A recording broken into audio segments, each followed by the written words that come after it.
Tell the name of one village.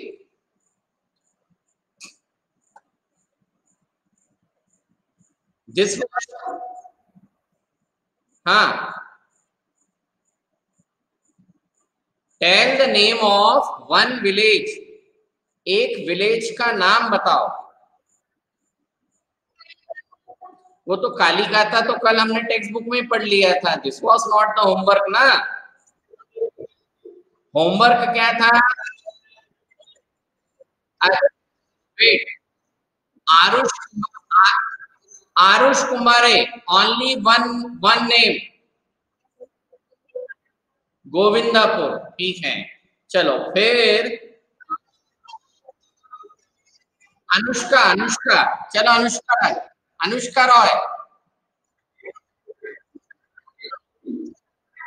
अरे बाबा रे, इतना खतरनाक प्रोनाउंशिएट हो रहा है कि मेरे को डर लगने लगा। चलो अच्छा ठीक है, समीक्षा Rajurkar,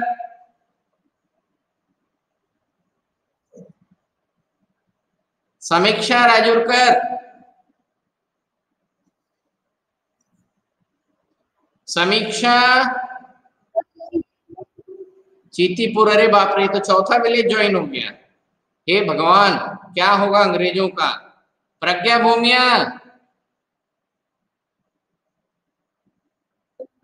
name of the third village. एक कालीकाता हो गया, दूसरा गोविंदपुर हो गया, तीसरा विलेज। अच्छा, सुल्तानमती। चलो ठीक है, अपने को क्या करना है, तीन गांव हो गए ना। अच्छा, अरे तीन गांव हो गए। अच्छा चलो ये बताओ, यदि मुगल टाइम पीरियड होता and for example maybe Vani Trivedi wants to become the zamindar, तो वानी ये बताओ कितने गांव का जमींदार बन जाते तुम? हाँ पर्सनल तो होते, पर तुमको कितने गांव चाहिए होते? जैसे ब्रिटिशर्स ने तो तीन गांव मांग लिए थे, तुमको कितने चाहिए होते?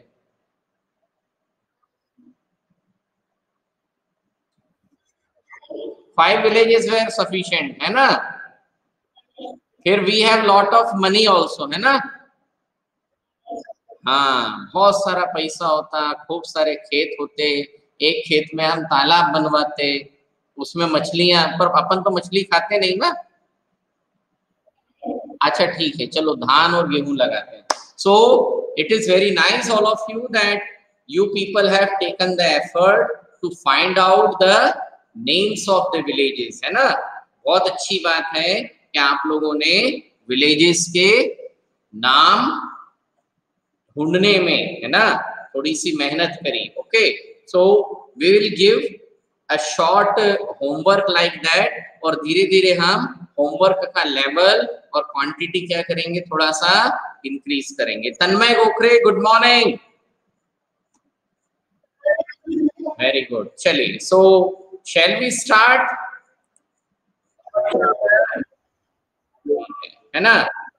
Okay, so now would you be able to see the PDF of textbook, है ना। हाँ, so we have completed up to this last line, the conflict led to confrontation and finally culminated in the battle of Plassey। ठीक है, so वो जो conflict था, जो झगड़ा था, विवाद था, है ना, between the Nawab of Bengal and the British East India Company। ठीक है, so it intensified day by day, लगातार दिनों दिन वो तनाव, वो झगड़ा बढ़ता चला गया, और उसके कारण क्या हुआ, there was a battle, there was a fight war between the British East India Company and Bengal Nawab at a place। ठीक है, और उस प्लेस का नाम क्या है, प्लासी। ठीक है, it is a English version, क्या है, हाँ, परंतु वो एक्चुअल में प्लासी नहीं था, वो हिंदी में उस गांव को बोला जाता था पलासी, प ला सी, क्या बोला जाता था, Palasi. Now why is it pronounced as Palasi? वहां उस गांव को पलासी नाम क्यों दिया गया? पलासी इसलिए दिया गया because the area has large number of trees or plants of one particular tree, और उस पेड़ का नाम क्या था? पलाश। क्या नाम था? पलाश। तो पलाश एक प्रकार का पेड़ होता है ना, जिसमें ऑरेंज कलर के फ्लावर्स होते हैं। तो हाँ, इट इज इन मंदिर ऑल्सो, है ना। तो वो जो, तो उस एरिया के आसपास पलाश के बहुत सारे पेड़ होते थे, इसलिए वहां के एरिया के या उस गांव का नाम क्या था? पलासी। अब ब्रिटिशर्स को पलासी तो आता नहीं था, so what they pronounced it? Plassey. इसलिए पलाश से बन गया पलासी, और पलासी का जब ब्रिटिशर्स ने यूज किया तो बना दिया उसको प्लासी, है ना। आया समझ में? Okay, well, so it started the battle of Plassey. Well, so there was a Nawab Alivardi Khan. So the Nawab Alivardi Khan of Bengal died in which year? 1756. So Alivardi Khan died in the year 1756. After the death of Alivardi Khan, who became the Nawab? Sirajuddaulah. Pronounce it with me. Sirajuddaulah. Okay. So Alivardi Khan when died. How? So Alivardi Khan when died, the next Nawab of Bengal was Sirajuddaulah. Okay. Now Sirajuddaulah was a very powerful ruler. Okay. So the conflict was going on. Now the company was worried about the power of Sirajuddaulah and keen. Keen means interested thief on a puppet ruler who would willingly give trade concessions and other privileges. जो British East India company थी, उसको सिराजुद्दौला की ताकत से चिंता होना शुरू हुई। ये बहुत पावरफुल नवाब है, दिमाग वाला है, किसी दूसरे के सहारे नहीं रहता है, तो ये हमें परेशान करेगा। सो पार्डन, कीन का मतलब होता है इंटरेस्टेड होना। क्या होना? है ना। तो जो ब्रिटिश ईस्ट इंडिया कंपनी थी वो नवाब की पावर से बड़ी चिंतित थी, इसलिए वो ये चाहती थी, वो उसका इंटरेस्ट इसमें था कि बंगाल में एक पावरफुल रूलर नहीं होना चाहिए, बल्कि कैसा रूलर होना चाहिए? Puppet ruler. अब पपेट रूलर का मतलब ब्रिटिश ईस्ट इंडिया कंपनी चाहती थी कि कोई इंडिपेंडेंट दिमाग वाला पावरफुल रूलर बंगाल में नहीं हो, बल्कि बंगाल में एक ऐसा रूलर एस्टेब्लिश हो जो किसके इशारों पर नाचे? ब्रिटिश के। समझ में आया? सो पपेट रूलर मतलब ऐसा रूलर, पपेट रूलर मतलब ऐसा रूलर जो अपनी बुद्धि से ना चलेगा, बल्कि किसके इशारों पर नाचेगा? ब्रिटिशर्स के इशारों पर। Okay, so they are interested that there must be a puppet ruler, और जब वो पपेट रूलर होगा तो it will give them trade concessions and other privileges. तो यदि कोई पपेट रूलर बैठा दिया जाए तो ब्रिटिश ईस्ट इंडिया कंपनी को ट्रेड कंसेशन मतलब बिजनेस करने में भी बहुत सारी छूट मिलेगी, और अदर प्रिविलेजेस मतलब बाकी के बेनिफिट्स भी मिलेंगे। ठीक है। So it tried without success to help one of Sirajuddolah's rivals became the Nawab. ठीक। अब उस जमाने में क्या होता था बेटा कि एक जो राजा था, जैसे हम बात कर रहे हैं अलीवर्दी खान की, है ना। तो अलीवर्दी खान की 3 या 4 या 10-12 शादियां हुई होंगी, उसके बहुत सारे बच्चे हैं, ठीक है। तो उस जमाने में जो राजा महाराजा होते थे उनकी बहुत सारी शादियां होती थी। क्या होती थी बेटा? व्हेन आई एम स्पीकिंग, जब मैं बात बोलता हूं उस समय पर किसी एक स्टूडेंट का माइक ऑन हो जाता है, ठीक है। So if you want to speak, let me first stop and then you speak. समझ में आ रहा है? मेरी बात आई समझ में? चलिए,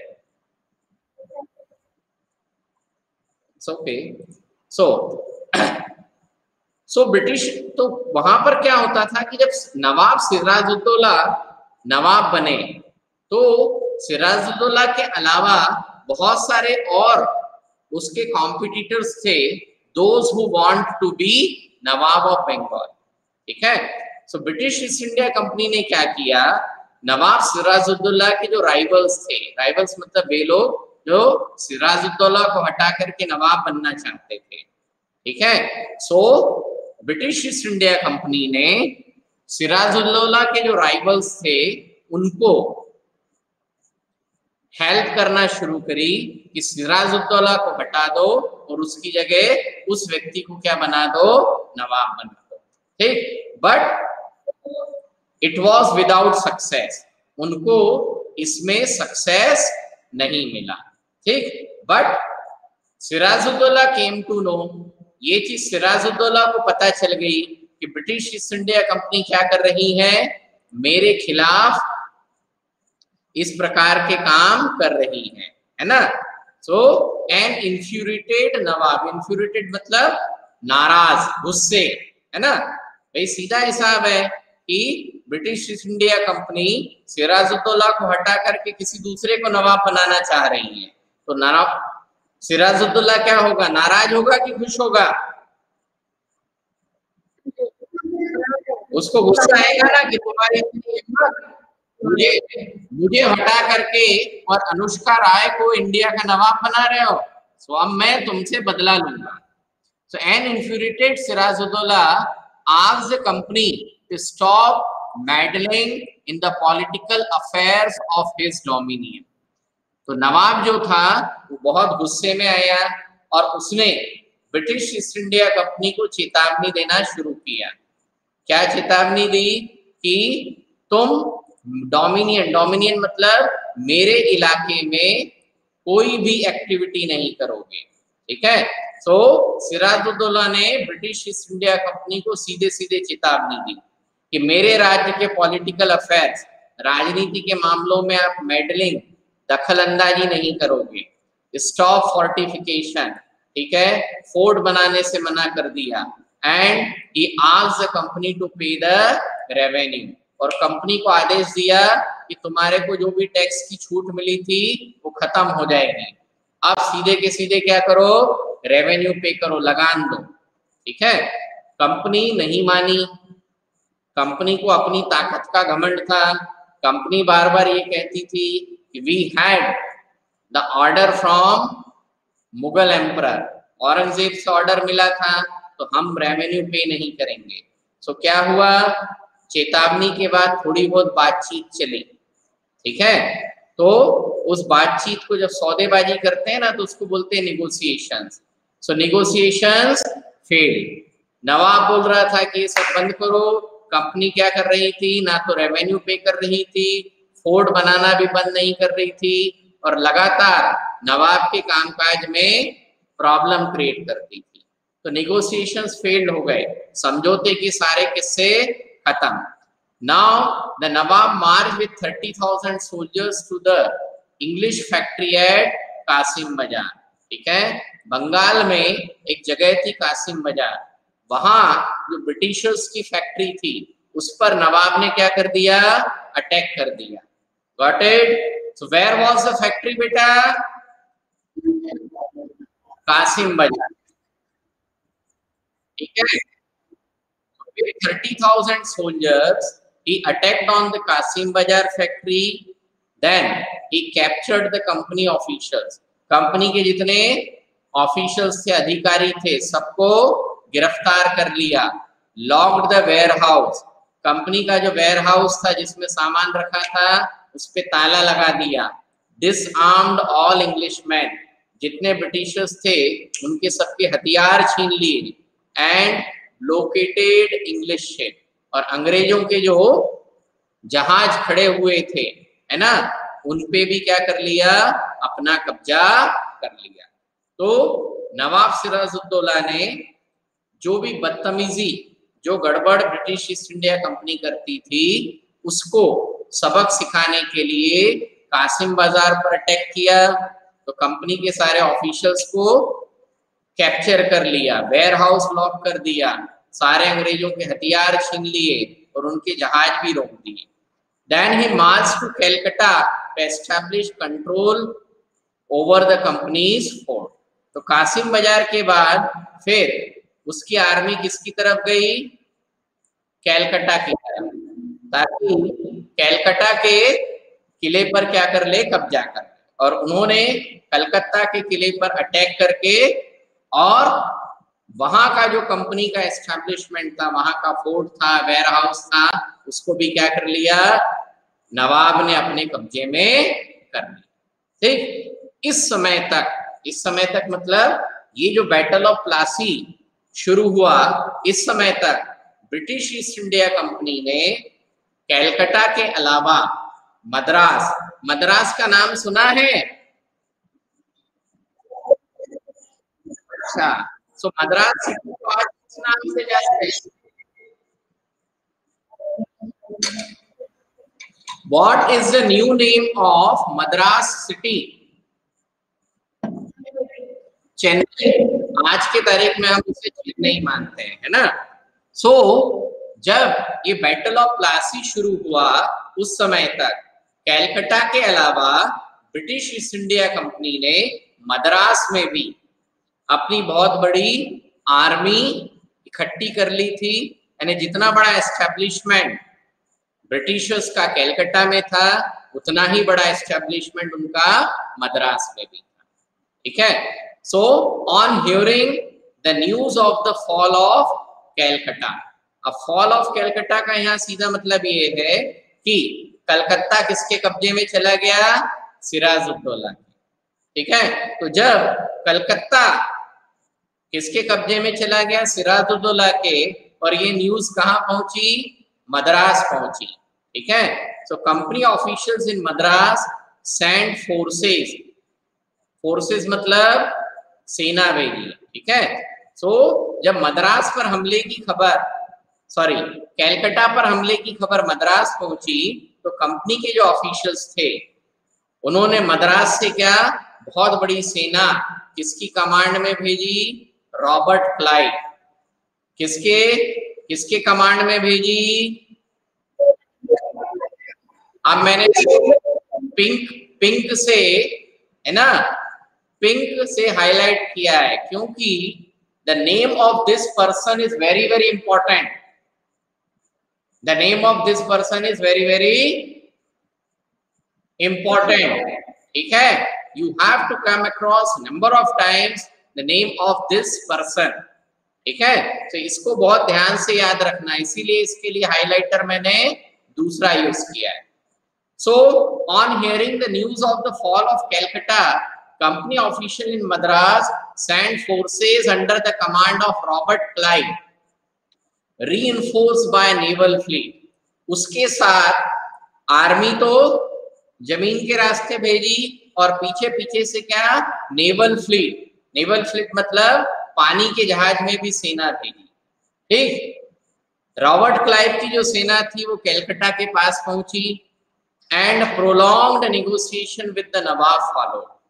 फिर से बंगाल के जो नवाब थे उसके साथ में निगोशिएशंस, बातचीत चालू हुई, है ना, कि समझौता कर लें, किसी भी तरीके से मैटर बिना लड़ाई के, बिना युद्ध के रिजॉल्व हो जाए. But it didn't resolved. So finally in 1757 Robert Clive led the company's army against Sirajuddaulah at Plassey. बातचीत फेल हो गई, कोई नतीजा नहीं निकला, ना तो नवाब मान रहे थे ना ही ब्रिटिश ईस्ट इंडिया कंपनी मानने वाली थी। ठीक है, तो दोनों तरफ से जब कोई निगोशिएशंस एस्टेब्लिश नहीं हुआ, दोनों तरफ से जब बातचीत फेल हो गई, तो अब आखिरी रास्ता क्या बचा? आखिरी रास्ता क्या बचेगा? वॉर। ठीक है, फाइनली इन 1957, ठीक है, सो 1957 में रॉबर्ट क्लाइव के लेड मतलब he was the leader of the army, है ना।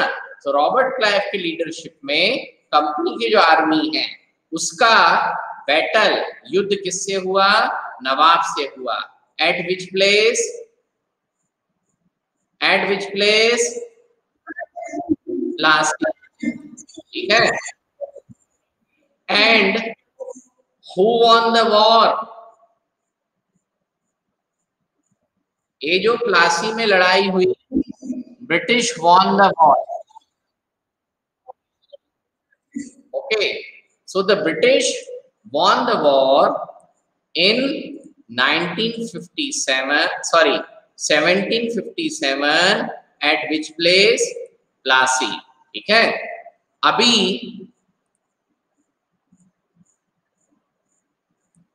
there was number of reason, बहुत सारे ऐसे कारण थे जिसके चलते नवाब Siraj-ud-Daulah lost the war at Plassey, है ना। एक अकेला कारण नहीं था, बहुत सारे फैक्टर्स ऐसे थे, बहुत सारे रीजन ऐसे थे due to which nawab Sirajuddaulah lost the battle. Okay, so one of the main reason, उन बहुत सारे कारणों में से एक मेन रीजन, सबसे बड़ा कारण क्या था? One of the main reason for the defeat of nawab was that the forces led by Mir Jafar, one of the Sirajuddaulla's commander never fought the battle। ठीक है, तो वो जो लड़ाई हुई है ना, तो नवाब सिराजुद्दौला की हार का एक सबसे बड़ा कारण क्या था कि नवाब सिराजुद्दौला का जो एक कमांडर था, सेनापति था, उसके लीडरशिप में एक बहुत बड़ी सैनिकों की आर्मी थी। तो मीर जाफर ने क्या किया? उस बैटल में पार्टिसिपेट ही नहीं किया। जैसे आप लोग टग ऑफ वॉर खेलते हैं, अच्छा मान लो जैसे टग ऑफ वॉर में, है ना, दोनों तरफ 20-20 स्टूडेंट्स हैं, कितने हैं? 20-20, है ना, और आपकी साइड के 4 स्टूडेंट्स टग ऑफ वॉर में ताकत ही नहीं लगाए। आपकी साइड के 4 स्टूडेंट्स उस टग ऑफ वॉर में ताकत लगाए ही नहीं, बस खड़े हुए हैं रस्सी पकड़ के, तो बताओ जीतेगा कौन? अपोनेंट टीम जीत जाएगी ना। तो यही का यही किस्सा किसके साथ हो गया? सिराजुद्दौला के। अब सिराजुद्दौला नवाब जरूर था, परंतु उसके छोटे छोटे अलग अलग कमांडर्स थे, और हर एक कमांडर के पास अपनी एक इंडिपेंडेंट आर्मी थी। तो जब तक सारे मिलकर के नहीं लड़ेंगे, जीतना मुश्किल था। तो ब्रिटिश ईस्ट इंडिया कंपनी ने क्या किया? इस बैटल ऑफ प्लासी के शुरू होने से पहले ही जो मीर जाफर था, यहाँ मीर जाफर का नाम है ना, तो मीर जाफर को पहले ही रॉबर्ट क्लाइव ने रिश्वत दे दी, पैसा दे दिया, पटा लिया कि तुम युद्ध में पार्टिसिपेट मत करना। ठीक है, and since Mir Jafar did not participate in the battle, nawab became weak, नवाब सिराजुद्दौला कमजोर हो गया और दे लॉस्ट द बैटल। ठीक है, सो ऐसा क्यों हुआ? Because Clive had manage to secure his support.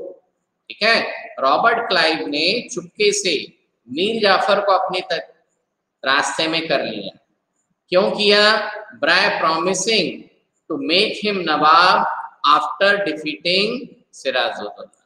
तो रॉबर्ट क्लाइव ने बड़ी चालाकी से मीर जाफर को अपने फेवर में कर लिया कि यदि सिराजुद्दौला को हम लोग मिलकर के हरा देंगे तो सिराजुद्दौला की डेथ के बाद Mir Jafar would be installed as a nawab. समझ में आया?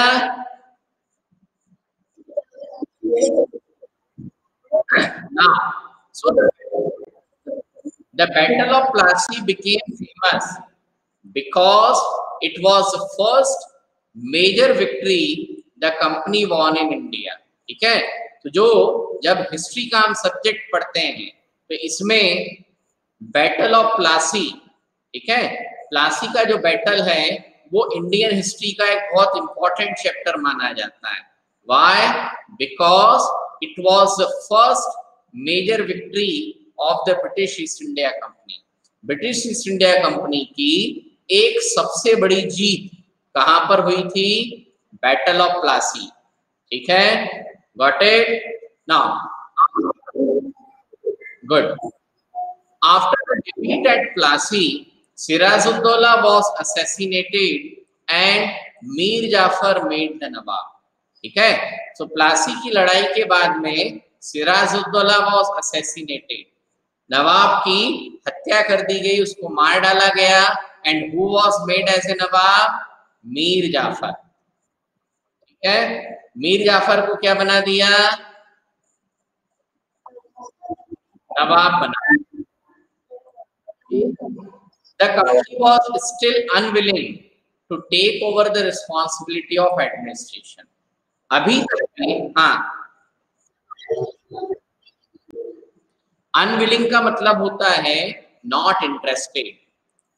अब नॉट इंटरेस्टेड का मतलब ये हुआ कि मीर जाफर को नवाब बनाते समय अभी भी कंपनी जो थी वो डायरेक्ट एडमिनिस्ट्रेशन मतलब रूलिंग नहीं करना चाहती थी। यानी भाई देखो, ब्रिटिश ईस्ट इंडिया कंपनी ने सिराजुद्दौला को हरा दिया, यानी एक प्रकार से ब्रिटिश ईस्ट इंडिया कंपनी खुद क्या बन सकती थी? उस इलाके में रूलर बन सकती थी। परंतु ब्रिटिश ईस्ट इंडिया कंपनी ने रूल नहीं किया, उसके बदले किसको रूलर बना? मीर जाफर को। ठीक है, the company was still unwilling to take over the responsibility of administration।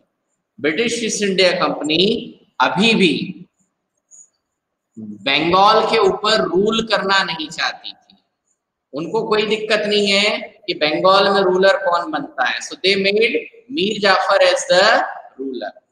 It's prime objective. अब ऐसा क्यों था? क्योंकि कंपनी इंडिया में रूलर नहीं बनना चाहती थी। प्राइम ऑब्जेक्टिव मतलब मेन एम। कंपनी का मेन एम क्या था? Main M of the company was the expansion of trade. तो उस समय तक भी British East India company ruler बनना पसंद नहीं कर रही थी। इंस्टेड ऑफ दैट कंपनी का सिर्फ इतना मानना था कि हमारा बिजनेस क्या हो? एक्सपेंशन हो। एक्सपेंशन मतलब बड़े, है ना? तो राजा बनने की कोई इच्छा नहीं है। मेन एम क्या था? हमारा बिजनेस बढ़ना चाहिए। तो राजा बने, कौन बनता है कौन नहीं बनता हमें कोई टेंशन नहीं है, बस हमें तो ऐसा राजा चाहिए जो किसके फायदे का काम करे? हमारे फायदे का काम।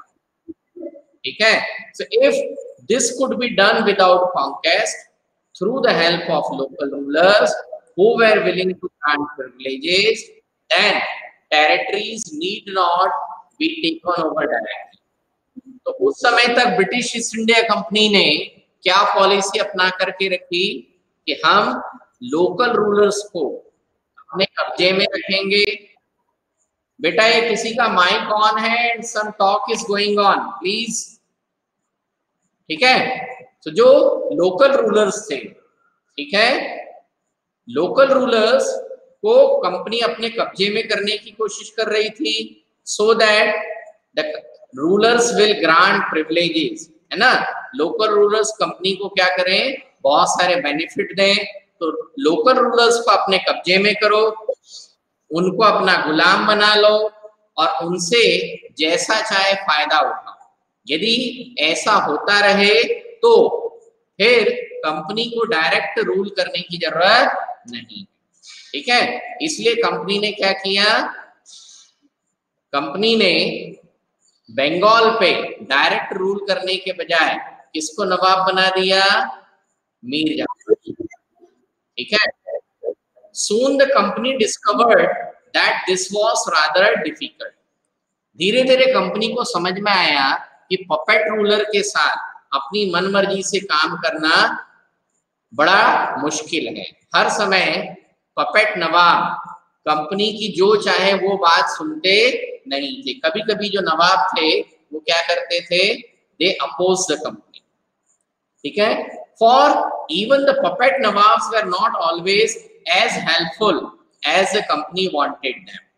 तो कंपनी को कई बार पपेट नवाब्स से वो मदद नहीं मिलती थी जैसी कंपनी चाहती थी।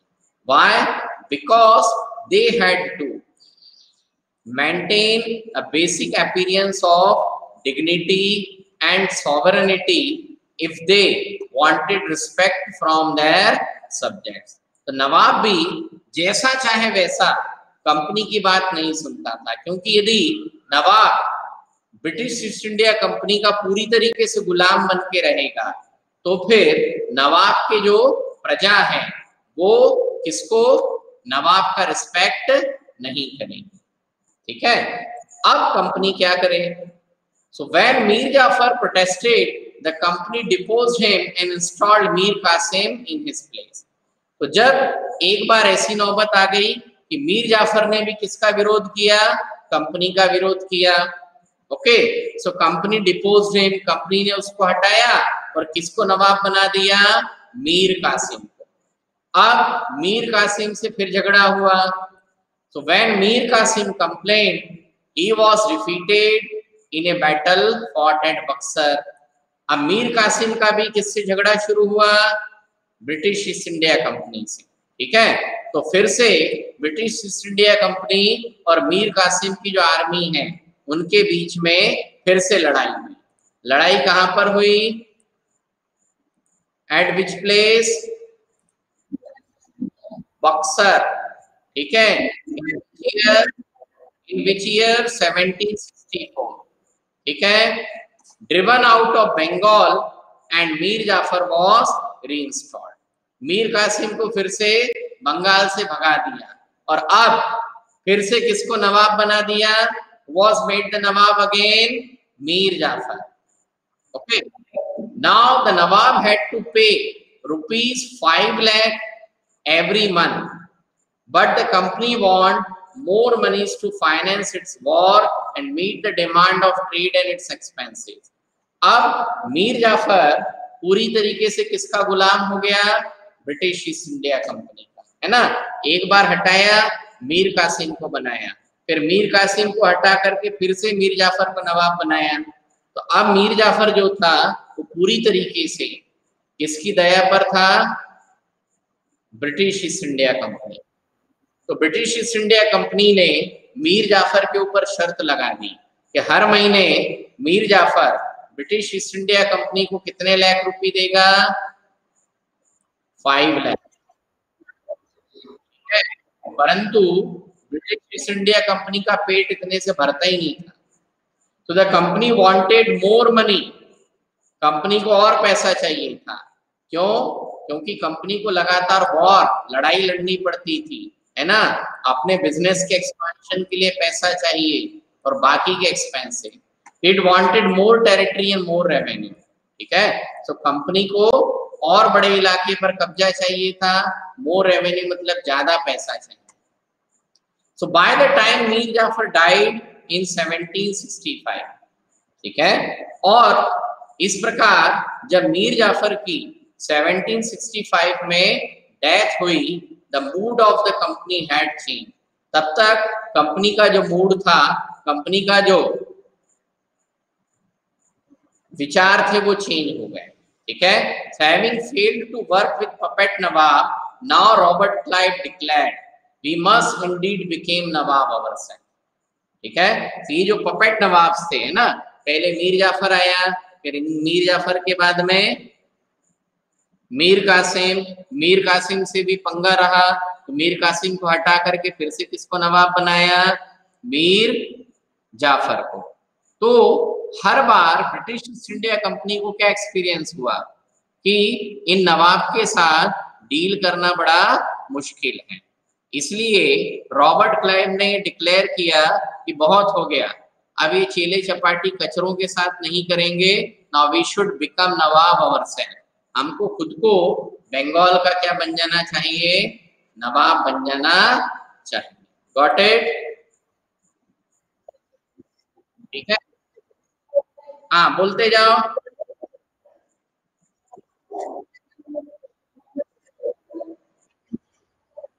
Okay, so it is 9:31 students. Okay, the time for the next class is there, so we are winding up the session here only.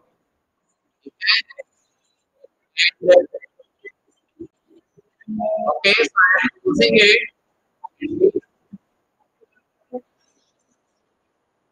Okay, thank you students. Goodbye, have a nice day, thanks.